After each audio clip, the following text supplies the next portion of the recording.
Sa Lunes yan, I'll be appearing on Monday. Actually, I just like to correct the impression that na ako'y humihingi na mapostpone. Katunayan, ang aking sulat, I'm respectfully requesting na kung maaari mapaaga yung aking pagtistigo. Kasi nakaschedule ako on the third week. 30 weeks yan, on the third week ako. Nire-request ko sana itong week na to, sana today hanggang tomorrow, ay makapagtistigo ako because meron akong invitasyon sa Bangkok. Yung sa Scam Summit ito. Gano'n ka-importante ito. This is one of the occasion kung saan yung ating pag-stay out of the gray list dun sa money laundering, may point system kasama sana to. And the best part dito, kaya ako personal na gusto pumunta, yung opportunity na magkaroon kami ng side meeting ni Director Kash Patel na ina-arrange ng mga counterparts namin from the FBI sa US Embassy.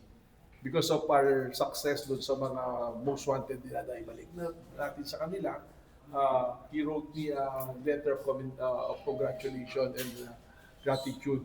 And sayang sana, pero dalawang event yan and my priority is to attend the impeachment hearing. Which is why I will attend on Monday. Narinig ko na mag-witness ako on Monday. Sir, any response daw, sir, sa comment, remark ng ABC, bad case? Well, actually, hindi niya siguro nabasa yung sulat na I respectfully requested. Hindi po ako nagdidikta. I think wala po tayong poder na magdikta. We have high regards to the impeachment court and to the members of the impeachment court, the senator judges, the prosecution, and the defense. Importante po ito nangyayari ito, hindi lang sa atin, kundi sa buong Pilipinas. And mataas po respeto natin. Kaya nga po nakikiusap sana tayo na kung pwede mapaaga. Medyo mali na nga yung spin, yung mga nagsasalita na hindi raw ako handa, wala pang script and all na sinasabi.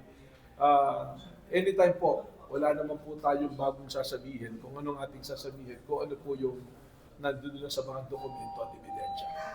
Sir, after yung pagharap ni Agent Calilo at pagharap po ni RD Lotok, ang dami po agad na parang attacks against the agents. Or any message lang, sir? Well, I think yung pag-atake sa kanila kasama na yan because alam naman natin yung impeachment is political in nature.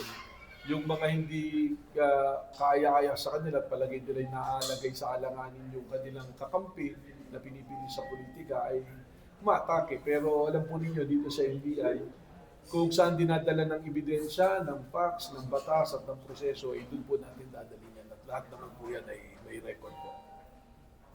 Pero pwede po sa letter na pinadala ninyo, nakatanggap na po ba kayo ng response?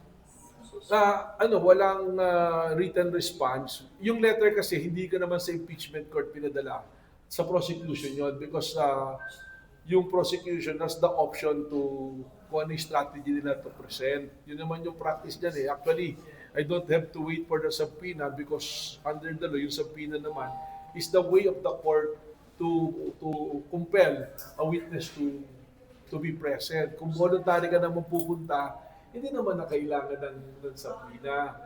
Pero yun na nga, nakikiusap lang sana ako para parehas kong papuntahan yung dalawang pangyayari na yan. Kung pwede sana na mapaaga. Hindi mo maatras, mapaaga. So yung sinasabi ng mga nag-criticize na hindi handa, baliktad po eh. We showed our willingness na magtistigo at readiness na magtistigo po. Or other matters?